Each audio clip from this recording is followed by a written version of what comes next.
Assalamualaikum warahmatullahi wabarakatuh. Halo Sobat Pendidikan, perkenalkan nama saya Anu Suraya. Saya di sini akan membacakan materi tentang pemanfaatan hasil evaluasi. Nah, yang pertama ada pengertian evaluasi pembelajaran. Evaluasi pembelajaran adalah proses sistematis untuk mengumpulkan, menganalisis, dan menggunakan informasi tentang hasil belajar peserta didik, guna meningkatkan kualitas proses pembelajaran dan pengembangan kompetensi mereka. Nah, selanjutnya ada tujuan evaluasi pembelajaran. Evaluasi pembelajaran bertujuan untuk meningkatkan kualitas pendidikan, mengidentifikasi kebutuhan peserta didik, serta memberikan umpan balik untuk perbaikan berkelanjutan dalam proses pengajaran dan pembelajaran. Nah, ada juga nih jenis-jenis hasil evaluasi. Yang pertama, evaluasi formatif.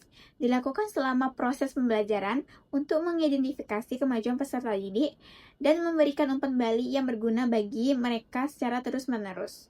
Nah, yang kedua, ada evaluasi sumatif. Yang dilakukan di akhir periode pembelajaran untuk menilai pencapaian peserta didik dan menentukan efektivitas program pendidikan secara keseluruhan. Nah, yang terakhir, ada evaluasi diagnostik yang bertujuan untuk mengidentifikasi kekuatan dan kelemahan peserta didik sebelum melalui pembelajaran, sehingga dapat ditentukan strategi pembelajaran yang sesuai. Nah, selanjutnya ada pemanfaatan hasil evaluasi. Yang pertama, ada proses, yaitu evaluasi membantu meningkatkan kualitas pembelajaran secara berkelanjutan. Yang kedua, ada peserta didik. Hasil evaluasi membantu identifikasi kebutuhan, remedial, dan pengayaan. Yang ketiga, ada kurikulum, yaitu data evaluasi digunakan untuk perbaikan kurikulum dan pengembangan materi. Nah, selanjutnya ada akreditasi dan pelaporan. Akreditasi merupakan proses penting untuk memastikan bahwa program pendidikan memenuhi standar kualitas. Hasil evaluasi pembelajaran berfungsi sebagai dasar penilaian terhadap kinerja institusi. Nah, ada juga pelaporan. Pelaporan hasil evaluasi diperlukan untuk transparansi dan akuntabilitas.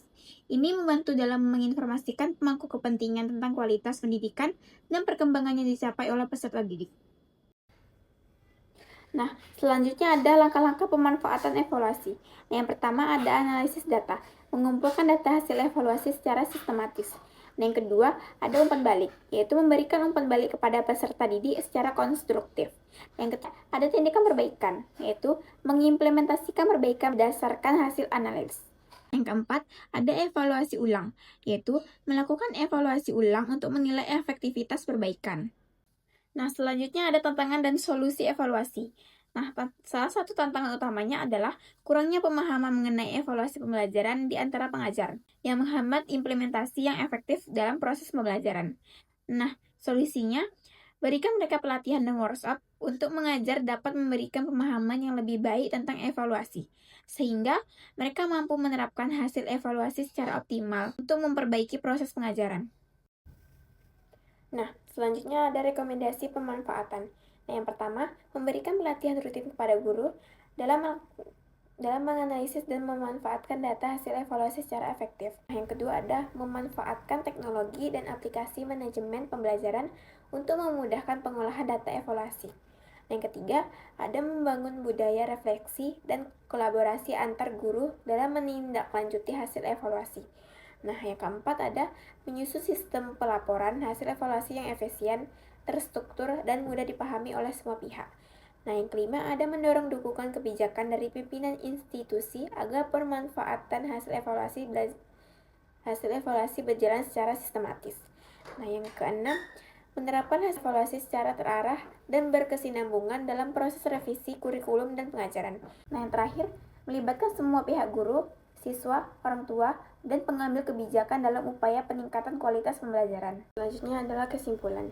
Hasil evaluasi pembelajaran bukan hanya sekedar angka, tetapi merupakan informasi penting yang harus ditindaklanjuti untuk memperbaiki proses belajar mengajar. Dengan memanfaatkan hasil evaluasi secara tepat, guru dapat menyesuaikan metode mengajar, membantu siswa yang kesulitan, dan meningkatkan kualitas pembelajaran secara keseluruhan. Oleh karena itu, semua pihak guru, sekolah, dan pemangku kepentingan perlu berkomitmen untuk menjadikan evaluasi sebagai langkah awal perbaikan, bukan hanya sekedar formalitas. Evaluasi yang bermakna adalah evaluasi yang membawa perubahan nyata dalam dunia pendidikan. Nah, Demikianlah yang dapat saya sampaikan. Kurang lebihnya saya mohon maaf. Assalamualaikum.